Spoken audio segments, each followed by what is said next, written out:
The voices never stop. They come in fragments, memories that feel like they belong to someone else. But I know better. I remember all of it. Every command obeyed, every trigger pulled, every brother lost, every Jedi betrayed. My designation is CT-22247, Sergeant Callan of the 212th Attack Battalion, though no one calls me that anymore. The armor I once wore with pride now sits broken in a footlocker under my bunk in the lower depths of Coruscant, level 1313. Where things and people go to be forgotten, the irony does not escape me. We were created to be identical, but it was our differences that made us who we were. Now those differences haunt us as surely as the memories of what we did when the order came through. Some brothers went mad right away, others took longer. The ones who held out longest were the first to be decommissioned. Funny word, that, decommissioned. Like we were equipment rather than men. I suppose we always were. The accelerated aging that made us combat ready in half the time of natural-born humans now works against us. My face shows 50 standard years, though I have existed for half that. My hands shake sometimes, not from age, but from remembering, particularly on Empire Day, when they broadcast the holos of the Jedi Temple in flames. They call it Victory Day now. A victory over traitors, they say. But I was there. I know what really happened. This is what it is to be a clone after Order 66. This is what it is to be programmed, used, and discarded. This is what it is to live with the memories of betrayal etched into your very bones. This is what it is to be me. I still remember the exact moment everything changed. We were on Felucia, clearing out a separatist stronghold. Commander Voss was with us, a Jedi Master. Good man. Smart fighter. Never asked us to take risks he would not take himself. The kind of Jedi you would follow into the maw of a sarlacc if he asked. And we nearly did, once. The communications channel crackled. A message from Coruscant, high priority, encrypted. Commander Voss was occupied with taking point, so I took the transmission. The voice was flat. Not like the Chancellor I had heard in propaganda broadcasts. This was different. Colder. Execute Order 66. 3 words. Just 3 words, and everything changed. I felt a sensation like cold water running down my spine, and then a clarity like I had never known. The doubts, the questions, the individual thoughts I had developed over years of combat, all washed away in an instant. I remember turning toward Commander Voss. I remember raising my blaster. I remember the look on his face when he sensed what was happening. Not fear, confusion, betrayal. He had trusted us. We had fought together for years, bled together, and in an instant, we became his executioners. He deflected the first volley with his lightsaber, green blade humming through the humid air. He called my name, asked what I was doing, but it was not me anymore. It was something else, someone else, moving my body, controlling my thoughts. The inhibitor chip, we learned later, buried in our brains before we even left Camino. A fail-safe against Jedi betrayal, they told us, but who had really betrayed whom? 3 of my brothers fell before we surrounded him, forced him to a cliff edge over a ravine. I remember his last words. "This is not who you are, Callan." I remember squeezing the trigger. I remember watching him fall. I remember feeling nothing at all. And then the clarity faded, and I was myself again, standing over the body of a man I had respected, a man I had killed without hesitation. That night, I dreamed of white armor stained with mud and blood, of green lightsabers cutting through the darkness, and of falling, always falling, into an abyss with no bottom. I woke up screaming. Many of my brothers did the same, but we did not speak of it. We never spoke of it. We had our orders. The Republic had been saved from Jedi treachery, except the Republic was gone. By the time we returned to Coruscant, the Empire had risen from its ashes, and we, the Grand Army that had fought and died for the Republic, found ourselves obsolete almost overnight. The first signs were subtle. Shore leave restricted.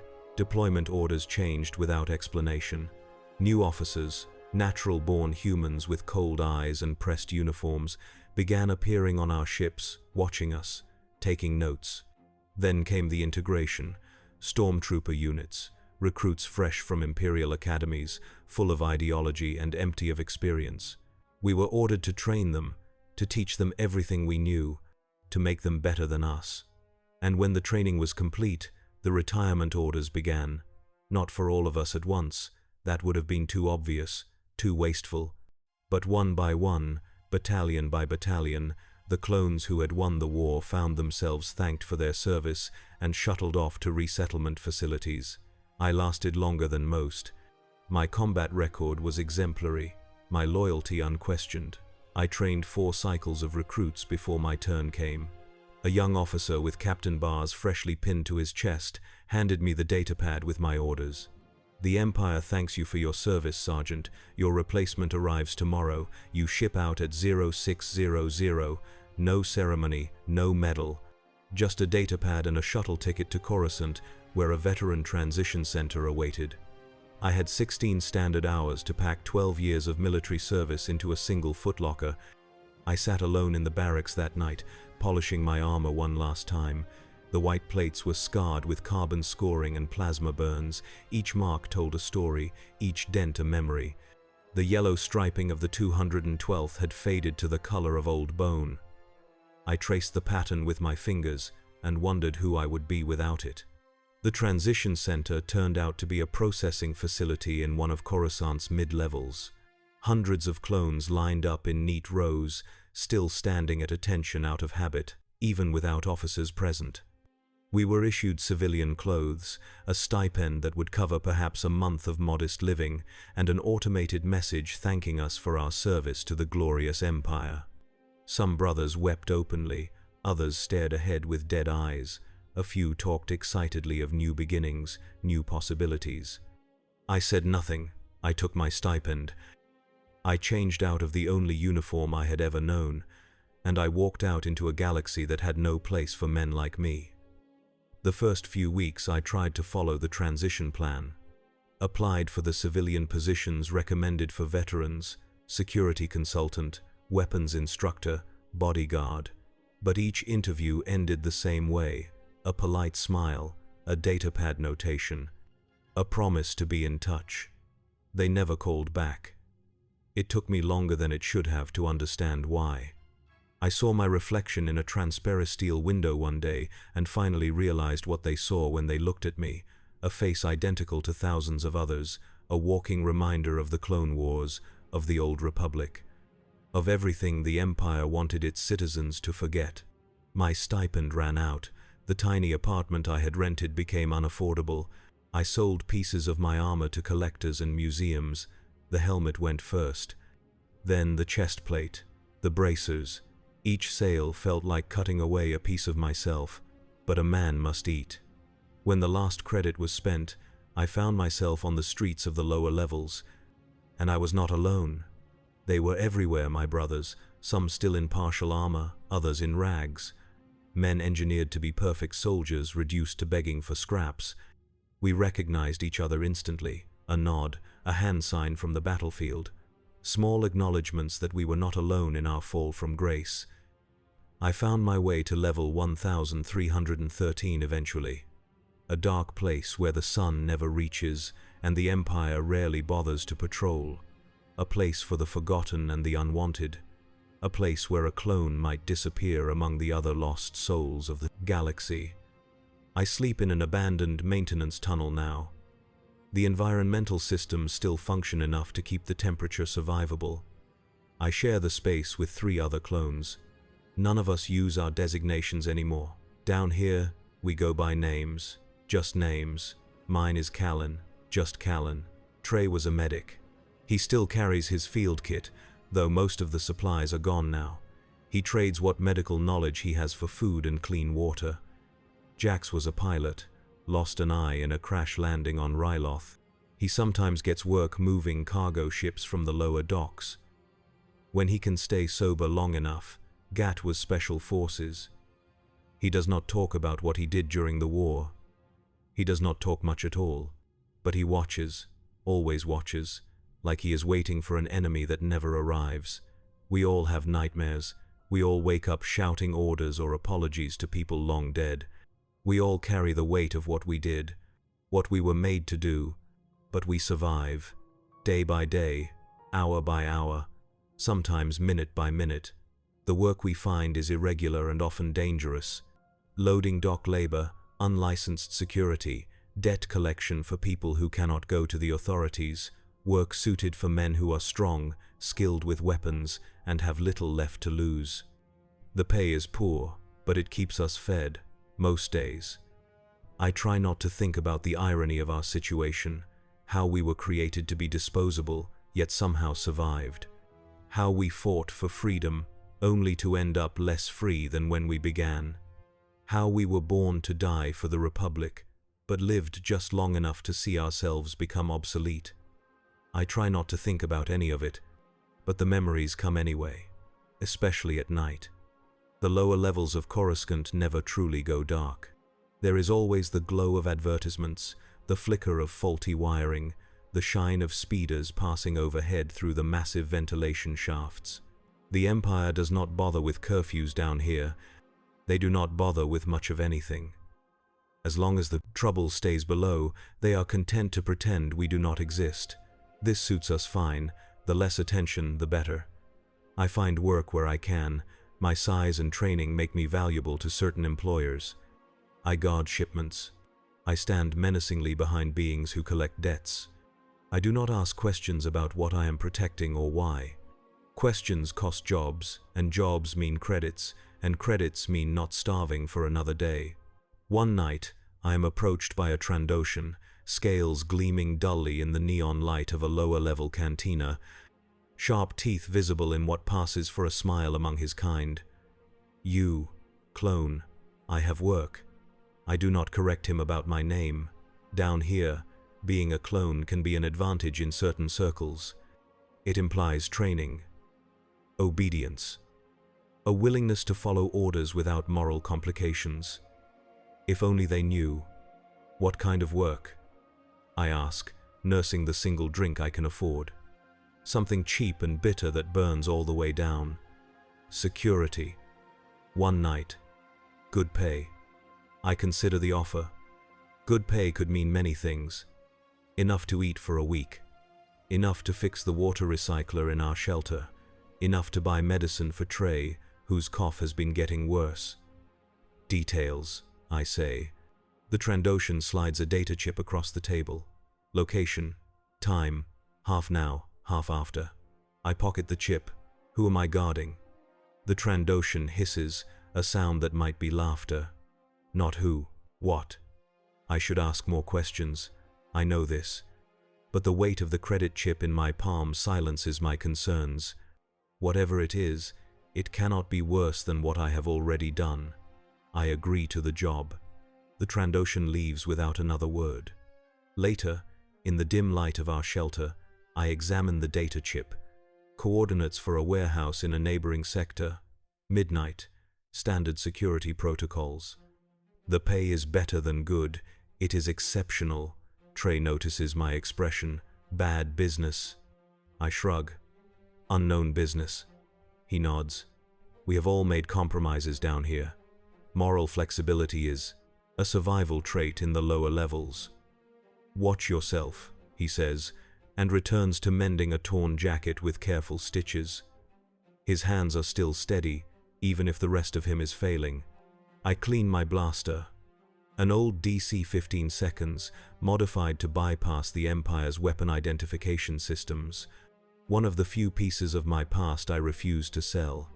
I check the charge, the sights, the trigger mechanism, old habits from a different life.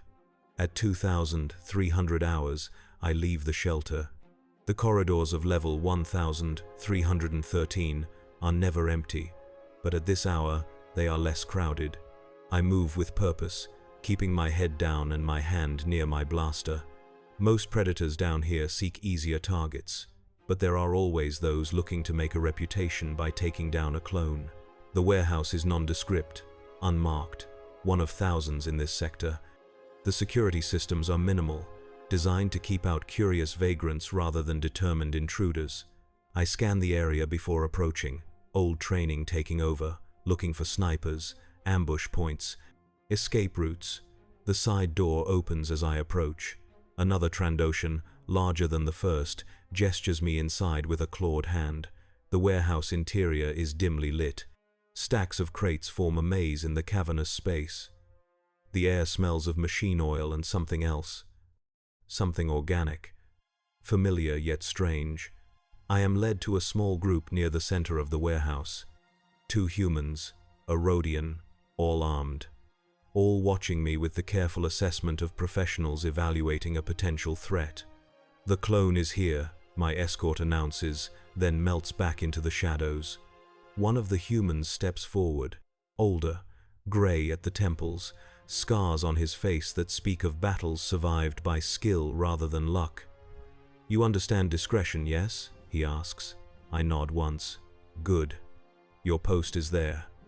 He points to a catwalk overlooking the warehouse floor. "Watch for Imperial patrols.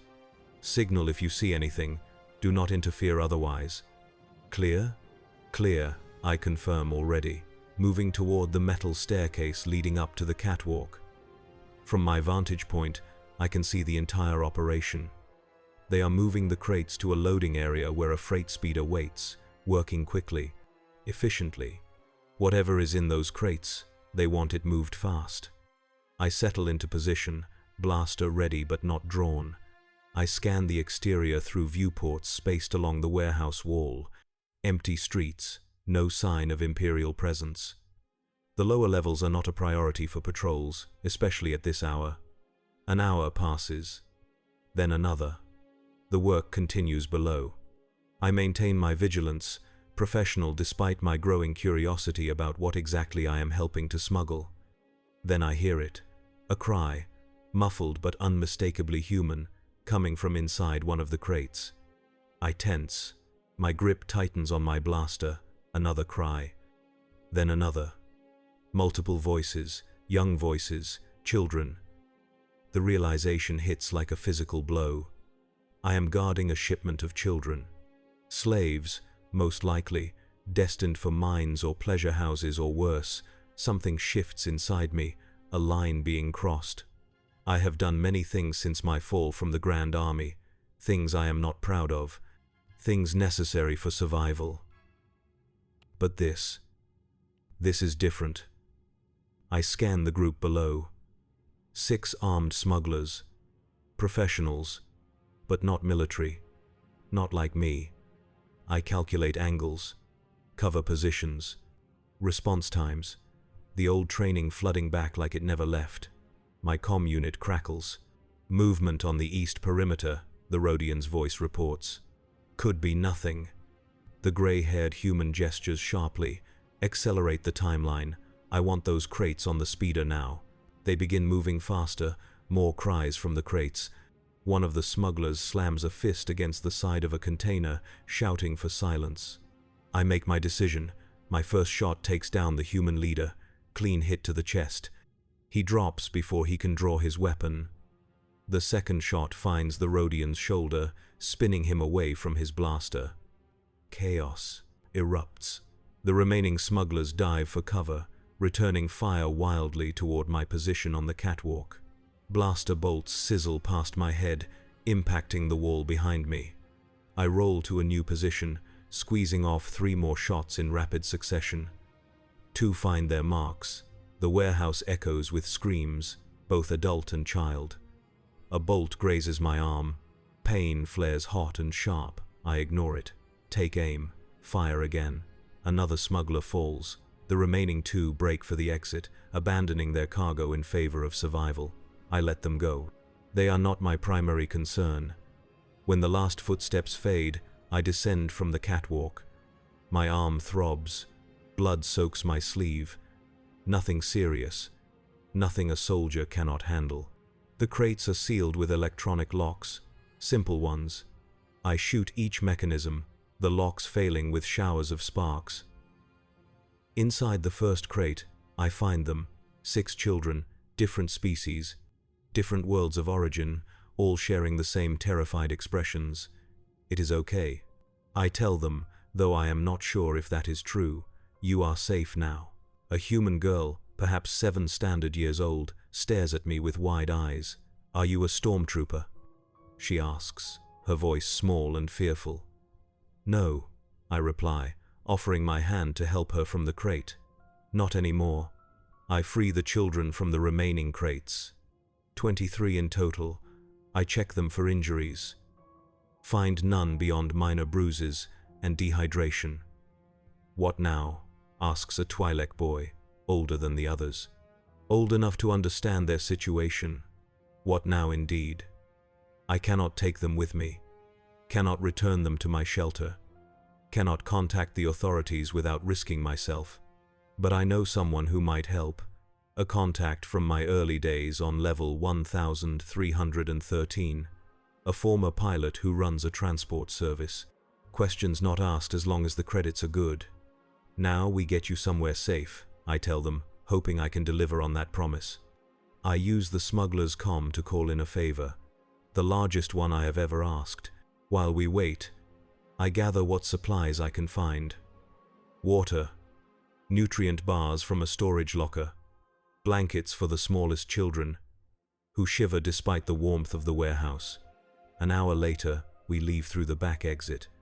A nondescript cargo speeder waits in the alley, piloted by a woman with hard eyes that soften slightly at the sight of the children. This is going to cost you, clone, she says quietly. I know. Where to? I give her coordinates for the one place on Coruscant I know might take in these children without turning them or me over to the Empire. A shelter run by a former Jedi temple servant, someone who remembers what it was like before, someone who might still believe in compassion. Keep them quiet, the pilot warns as the children climb into the cargo compartment. Patrols have been increasing lately. I nod, helping the last child aboard. I am about to join them when I spot movement at the end of the alley. White armor gleaming under flickering lights. Stormtroopers. A patrol. 2 of them, turning in our direction. Go, I tell the pilot. Now. She does not argue. The speeder's engines hum to life. What about you? Asks the Twi'lek boy, watching me with eyes too old for his face. I will be fine, I lie. Go. The speeder rises, then accelerates away into the labyrinth of the lower levels. I turn to face the approaching stormtroopers, drawing my blaster but keeping it low, out of sight. You there, identify yourself, one calls out, his voice distorted by his helmet speaker.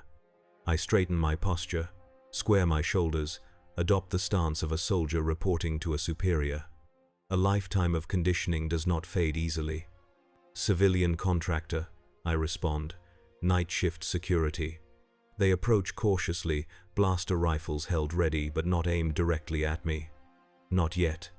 This area is restricted, says the second trooper. Identification. I reach slowly toward my pocket, as if retrieving an ID chip. The movement brings me one step closer to them, one step closer to the narrow maintenance corridor to my right. Now, demands the first trooper, his rifle raising slightly. I draw my blaster in one fluid motion, firing twice before they can react. The first shot catches a trooper in the gap between helmet and chest plate. He falls without a sound. The second shot goes wide as the remaining trooper dives for cover. I do not wait for his counterattack. I run, darting into the maintenance corridor, my footsteps echoing on metal grating. Behind me, I hear the stormtrooper calling for backup. I know these levels better than any Imperial ever will. I navigate the maze of corridors and catwalks, climbing down service ladders, doubling back, creating a trail impossible to follow without intimate knowledge of the sector's layout. By the time I reach familiar territory, my lungs burn and my wounded arm throbs with renewed intensity. I pause in a shadowed alcove, tearing a strip from my shirt to bind the injury. The bleeding has slowed but not stopped. I cannot return to my shelter. Not tonight. Not until I am sure I was not followed. Not until I know whether the children reached safety or whether my actions have endangered my brothers. So I find an abandoned air circulation chamber wedge myself into a space between massive ducts, and wait. The warmth of the machinery keeps the worst of the chill at bay. I clean my blaster, check my remaining ammunition, 4 shots left. As adrenaline fades, the reality of what I have done settles over me like a shroud. I have fired on Imperial troops. I have interfered with a smuggling operation that likely had Imperial protection. I have, in the space of a single night, made myself an enemy of the Empire I once served without question. And yet, I feel no regret. For the first time since Order 66, I have acted according to my own will, my own judgment, not programming, not conditioning. Just the simple knowledge of right and wrong that somehow survived everything that was done to me. I close my eyes, see the faces of the children, hear their frightened voices. If this is the price of doing one good thing in a life marked by obedience to evil, then I will pay it. Sleep claims me eventually, my body surrendering to exhaustion despite the discomfort of my hiding place. I dream of Camino, of endless white corridors and the constant sound of rain, of identical faces staring back from every direction, of the moment I was assigned my number, my designation, my purpose. I wake to the sound of distant alarms. Red emergency lights pulse through grates in the chamber walls. Something is happening on the levels above. I check my chrono. I have slept longer than intended, nearly 8 standard hours. The wound on my arm has stopped bleeding, the makeshift bandage stiff with dried blood. I edge out of my hiding place, wincing as stiff muscles protest. The circulation chamber opens onto a maintenance tunnel rarely used except by droids. I follow it to a junction, then climb up to an access point that will let me observe the main corridor without being seen. The scene that greets me sends ice through my veins. Stormtroopers, dozens of them, moving in formation through the levels, checking identifications, stopping civilians. This is not a routine patrol. This is a search, a hunt, and I know exactly what they are hunting. I retreat back into the maintenance tunnels, moving parallel to the stormtrooper sweep, but staying hidden within the infrastructure of the level. I need to reach my brothers, need to warn them. It takes hours of careful navigation to reach the vicinity of our shelter without encountering Imperial forces. I approach from below, using a service shaft that opens near our hidden entrance. The shelter is empty, no sign of Trey, Jax, or Gat. No sign of struggle either, their meager possessions remain. Trey's medical kit, Jax's pilot goggles, Gat's collection of small carved figures, but my brothers are gone. I find a message scratched into the wall beside my sleeping area. Numbers in a sequence, coordinates. And below them, a single word in our old battalion shorthand. Run. I memorize the coordinates, then erase the message. Whatever has happened, my brothers want me to know where they have gone, but they do not want anyone else to know. I gather what supplies I can carry without looking suspicious. Food, water, med packs. I leave most of my remaining credits hidden in Trey's kit. If they return before me, they will need them more. As I prepare to leave, I notice something out of place. A small hollow transmitter sitting on my footlocker, not mine. Not belonging to any of my brothers. I approach it cautiously, half expecting a trap. The device activates as I near it. A small blue hologram flickers to life. The image is distorted, the figure hooded and indistinct. But the voice is clear enough. Clone Trooper CT-22247, the Empire has questions about your activities last night. I freeze. They know my designation. They know I was involved. Your former comrades have been detained for questioning. Their fate depends on your cooperation. My hand clenches into a fist. My brothers, taken because of my actions. Surrender yourself to the nearest Imperial checkpoint within 6 standard hours. Failure to comply will result in the immediate execution of the 3 clones currently in custody. The hologram flickers out. The message complete. 6 hours. To surrender or to condemn my brothers to death. I sink down onto my sleeping pallet, the weight of this impossible choice crushing down upon me. I think of Trey, Jax, and Gat. I think of the children from the warehouse. I think of all the decisions that led me to this moment. The Empire knows who I am, what I am. There will be no mercy if I surrender, only interrogation, pain, execution, or worse, reconditioning, being turned back into a weapon for the very regime I have come to despise. But if I run, my brothers die, the only family I have left. I look round our shelter, this pitiful hole we have called home. I remember the nights spent huddled together against the cold, the shared rations when one of us could not find work, the silent understanding that passed between us, the knowledge that despite everything, we were not alone, and I know what I must do. I gather my remaining possessions, my modified blaster, my identity chip, the last piece of my clone armor, a single bracer with the faded insignia of the 212th. I place them all in my footlocker, alongside a datapad containing what little credits I have left. Then I head for the nearest Imperial checkpoint. The stormtroopers are waiting, white armor gleaming under harsh lights, weapons ready. They recognize me immediately.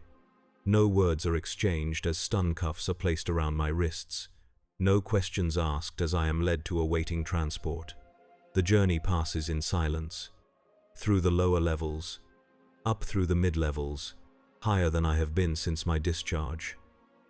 The gleaming towers of Upper Coruscant come into view through the transport windows.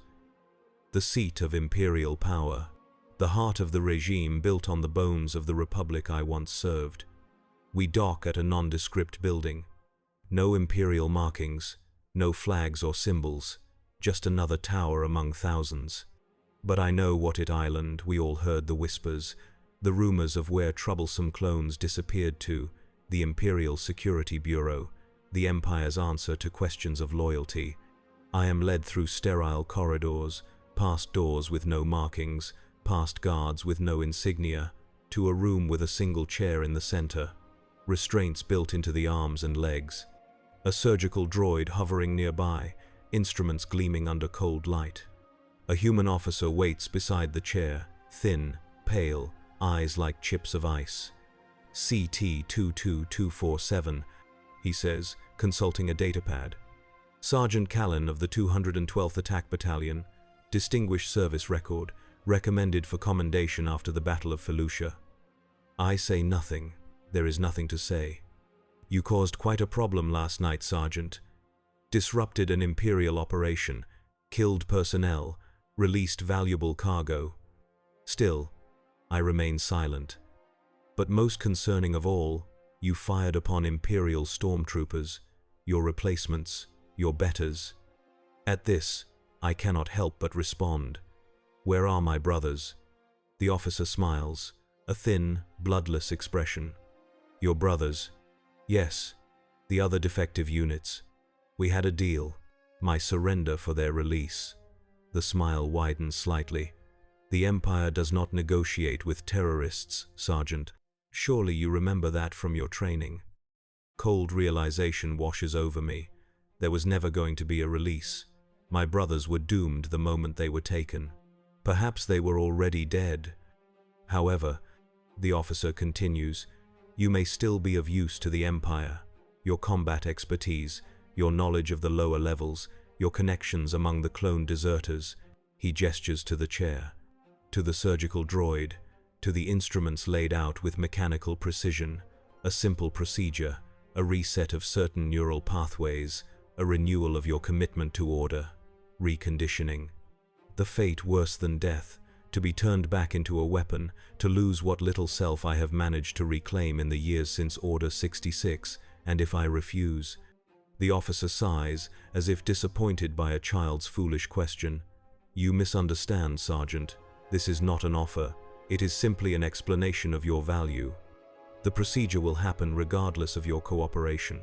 Stormtroopers move to either side of me, hands on my shoulders forcing me toward the chair. I do not resist, not yet. I let them guide me forward. Let them think I have accepted my fate. 3 steps from the chair, I make my move. I drop my weight suddenly, throwing the stormtrooper on my right off balance. As he stumbles, I drive my shoulder into his chest, sending him crashing into the surgical droid. Instruments scatter across the floor. The second stormtrooper reacts quickly, bringing his blaster to bear. But I am already moving, spinning behind him, using his body as a shield as the officer draws his sidearm. The shot intended for me strikes the stormtrooper in the chest. He falls, and I am moving again. Across the room, scooping up a surgical blade from the floor, lunging toward the officer. He fires again. A searing pain in my side, the smell of burned flesh, but momentum carries me forward. The surgical blade finds the soft spot beneath his jaw, sinks deep. The officer falls. I retrieve his blaster, turn to face the remaining stormtrooper as he untangles himself from the droid. One shot, center mass.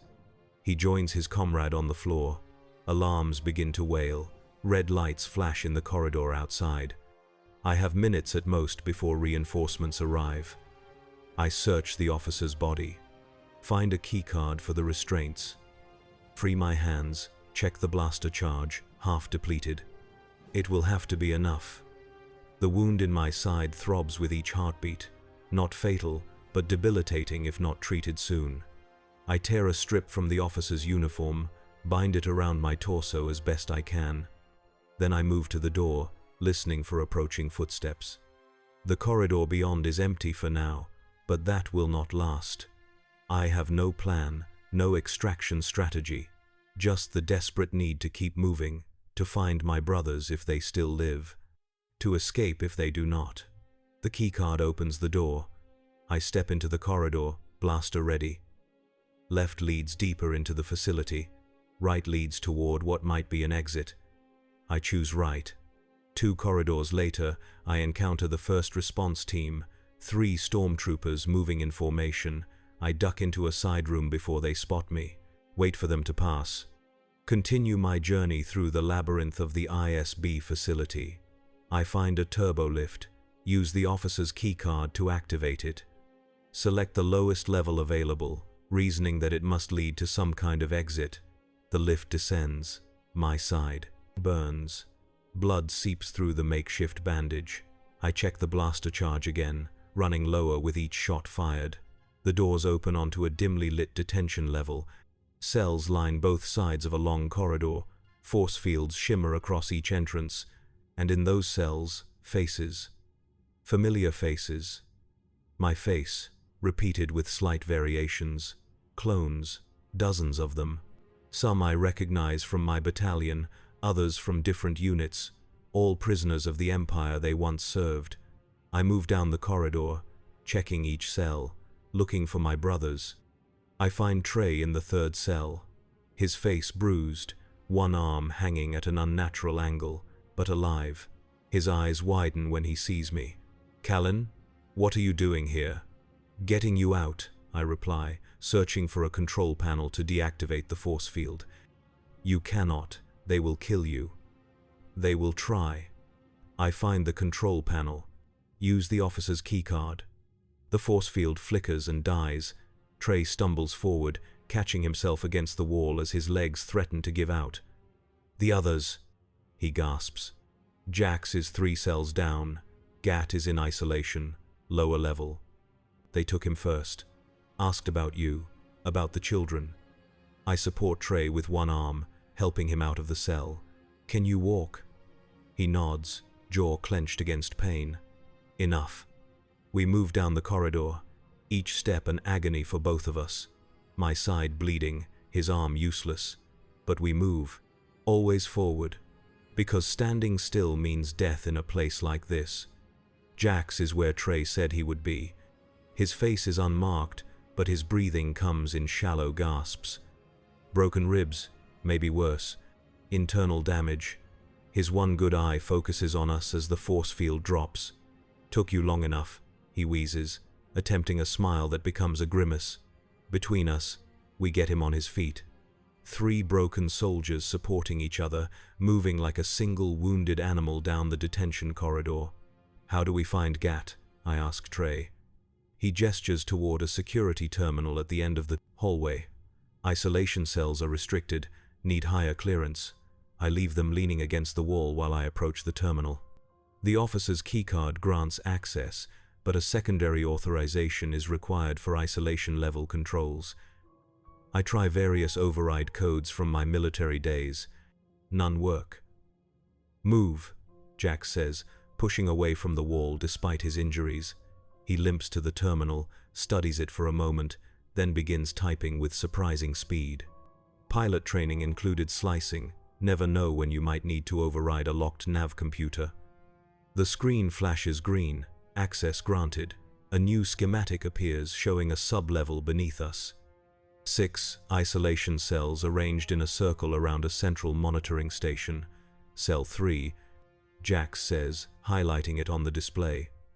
Occupied. No biometric data available. Could be GAT, could be another prisoner. No way to know without checking. Turbolift is our only access point, Trey observes, studying the schematic over Jax's shoulder. Guarded, most likely. "Can you fight?" I ask them both. Jax coughs, a wet sound that speaks of damaged lungs. "Not well." Trey flexes his good hand.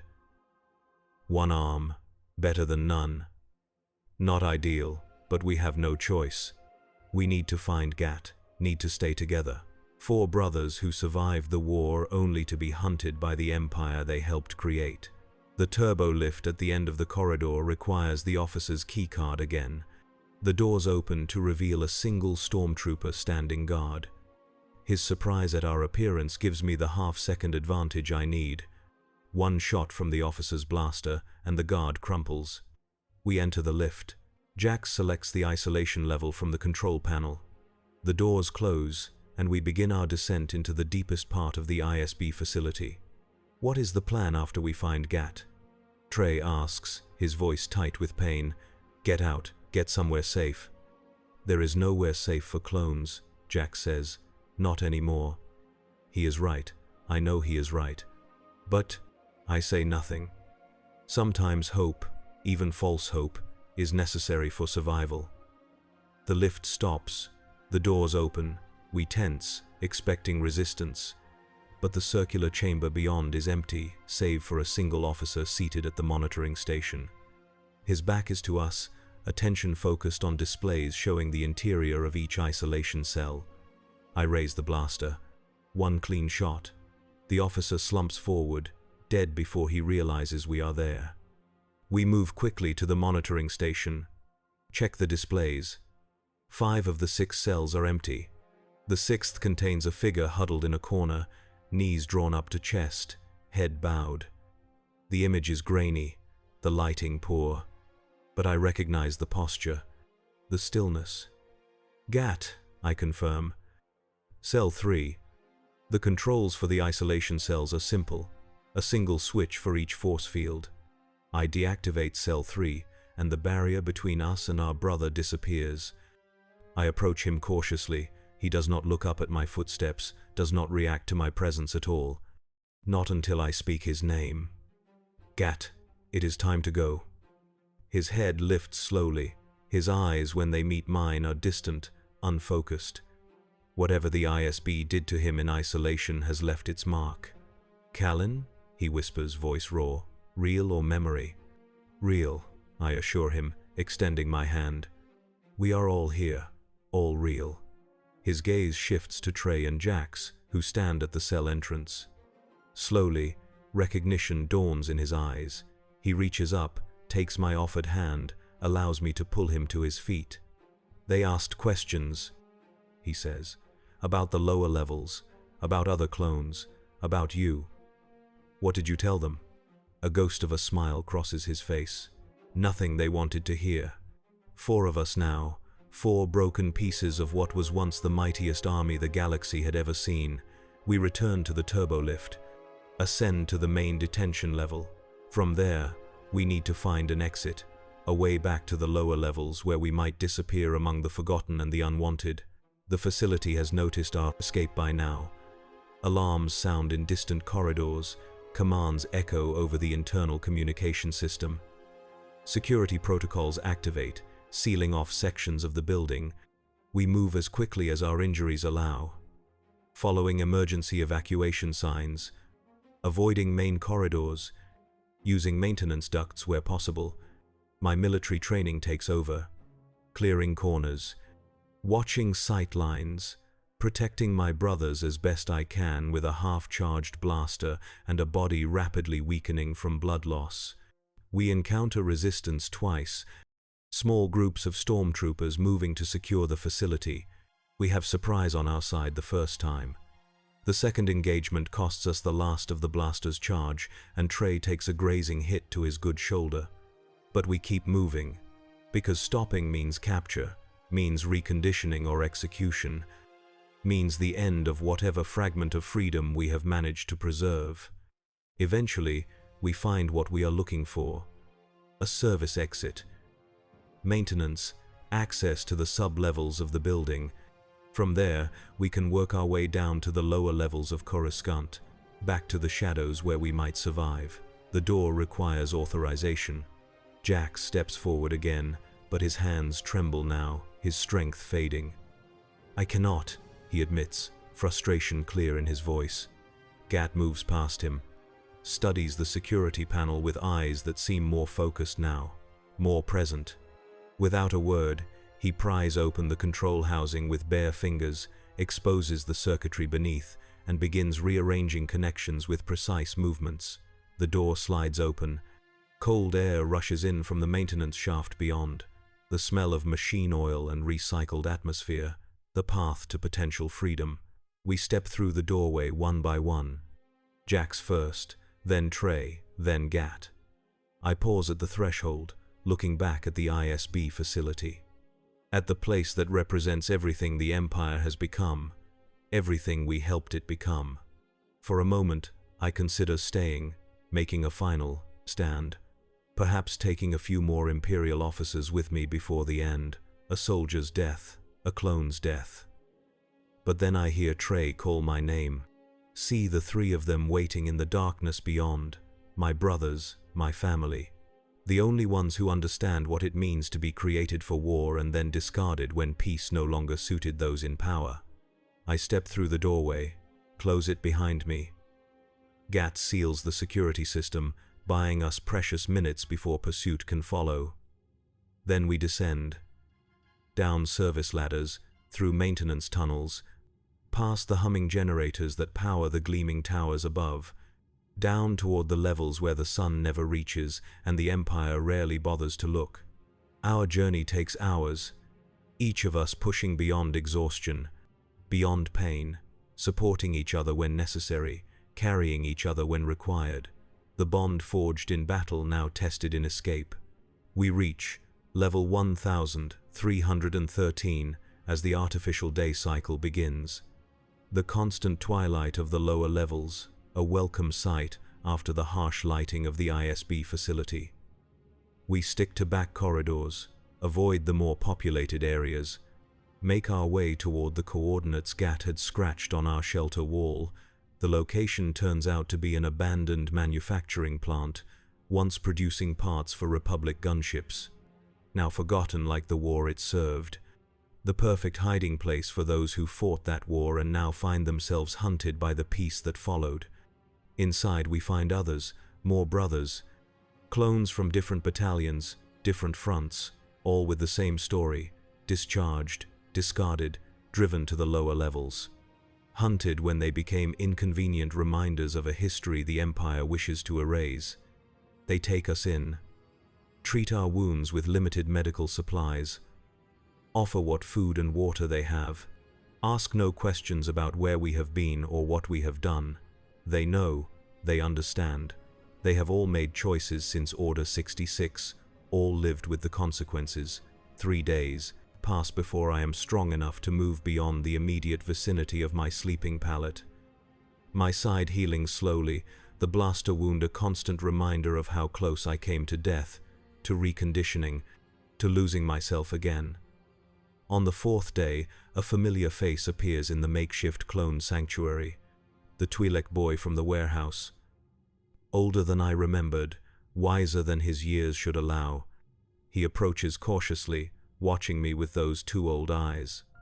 "They said I would find you here," he says, stopping just beyond arm's reach. The children, I ask. Did they make it? He nods. All of them. Safe now. Off-world, most of them. New identities, new chances. Relief washes over me. One good thing. One right choice in a lifetime of programmed obedience. I brought something, the boy continues, reaching into a pocket of his tattered jacket. The woman who helped us, she said you might need it. He extends his hand. In his palm lies a data chip, small, nondescript, the kind sold in any tech shop in the mid-levels. What is it? I ask, accepting the chip cautiously. A way out, he replies simply. Coordinates, contact protocols, for others like you, off-world. I stare at the tiny chip. Such a small thing to represent such an enormous possibility. Escape, not just from the ISB or the lower levels, but from Coruscant itself, from the heart of the Empire. Why? I ask. Why help us? The boy's lips quirk in what might be a smile on a child who had known a normal life. On him, it looks like the expression of someone much older, much more cynical. The Empire took my family, made me cargo, property to be sold. You stopped that. This is balance. He turns to leave, his message delivered. His debt, as he sees it, repaid. Wait, I call after him. What is your name? He pauses, looking back over his shoulder. Does it matter? It always matters, I tell him, thinking of designations and numbers and the importance of names in a world that wants to reduce people to things. Fen, he says after a moment. My name is Fen. Then he is gone, swallowed by the shadows of the lower levels. Another lost soul in a galaxy full of them. But one with a name. One who remembers he is more than cargo, more than property. I look down at the data chip in my palm. Consider the possibilities it represents, the dangers, the hope. That night, I gather my brothers, Trey, Jax, Gat, show them the chip, explain what it might mean. The chance to leave Coruscant, to find somewhere the Empire's reach is weaker. Somewhere clones might exist as more than reminders of a fading past. It could be a trap. Jax points out, ever the pragmatist. It could. I agree. But if we stay, we die anyway. Slowly or quickly. But we die. Where would we go? Trey asks. What would we do? We were made for war, trained for nothing else. We adapt, Gat says quietly. It is the most he has spoken since we rescued him from isolation, like we always have, like we always will. The discussion continues late into the night, the risks weighed against the rewards. The certainty of a slow death on Coruscant against the uncertainty of life elsewhere, the comfort of familiar surroundings against the promise of genuine freedom. By morning, we have reached a decision. We will go, all of us, not just my immediate brothers, but all the clones who have found refuge in this abandoned factory, 27 in total. 27 identical faces, with different stories, different scars, different nightmares. But first, we must prepare. Gather supplies, arrange transportation, plan a route through the levels that will avoid Imperial patrols. It will take time, time the Empire will use to hunt us, to close the net tighter around the lower levels. Days stretch into weeks. We move carefully. Gather what we need in small amounts to avoid attention. Use the network of clone veterans that exists in the shadowy corners of Coruscant to spread misinformation. False sightings. Conflicting reports. Anything to keep the ISB looking in the wrong direction. Through it all, I watch my brothers. See them change as the possibility of escape becomes more real. See hope kindle in eyes that had been empty for too long. See purpose return to men who had been trained to follow orders and then abandoned when those orders led to atrocity. We are not soldiers anymore. Not really. But we are still brothers, still family, and for the first time since Order 66, we are fighting for ourselves, for our future. Not for the Republic, not for the Chancellor, not for ideals that proved hollow when tested, just for us, for the right to exist as more than weapons, more than tools, more than identical faces with identical programming. The day comes eventually. Transport arranged through contacts the boy Fen provided. A cargo ship, smugglers willing to look the other way for the right price, a chance to slip past the imperial blockade that surrounds Coruscant. We gather at the designated meeting point, an abandoned loading dock on level 1215, higher than we are comfortable with, closer to imperial patrols, but necessary for ship access. 27 clones, some in civilian clothes scavenged from the lower levels, others still in fragments of their old armor, unable to fully let go of who they were, all carrying what few possessions they have managed to accumulate in their brief existence outside military service. The ship arrives precisely on schedule, lands in a cloud of exhaust and dust. The loading ramp descends. The captain appears at the top, a Deveronian, horns filed down to avoid attention, eyes that have seen too much to be surprised by a cargo of identical human men. "Payment first," he says by way of greeting. I step forward. "Hand over the credit chips we have pooled together. Everything we have, everything we could beg, borrow, or steal in the weeks of preparation." The Deveronian counts quickly, nods once. Cargo hold, no life support in hyperspace. We reach the mid-rim. You transfer to the secondary ship. After that, you are not my concern. Not ideal conditions, but better than what awaits us on Coruscant. We begin boarding. A slow procession of identical men carrying identical burdens of memory and guilt and hope. I am the last to board. I stand at the base of the ramp, looking back at the levels of Coruscant stretching away into darkness. At the place that was never home but was the closest thing to it we had ever known. At the heart of an empire built on our sacrifice, our obedience, our blood. An empire that discarded us when we were no longer useful, when we became reminders of a truth they wished to bury. That their peace was built on the same foundations as the war that preceded it. Deception, manipulation, the sacrifice of the many for the ambitions of the few. I turn my back on Coruscant, on the Empire, on the past, walk up the ramp into whatever future awaits us beyond this world of gleaming towers built atop rotting foundations.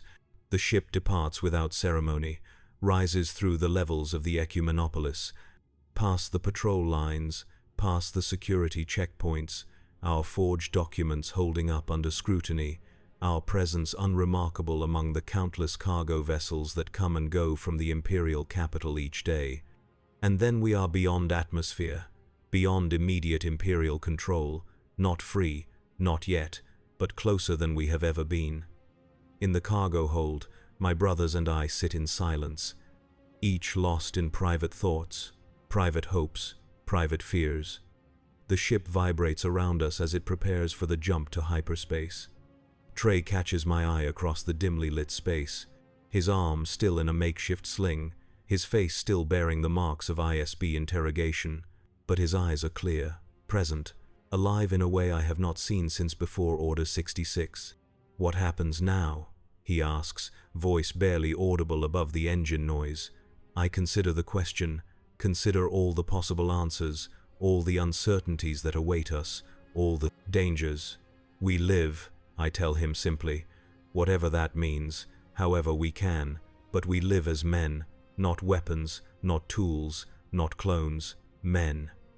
He nods slowly, understanding, accepting, hoping, as I hope, that it can be true, that we can be more than what we were created to be. The ship shudders. Stars stretch to lines beyond the single small viewport.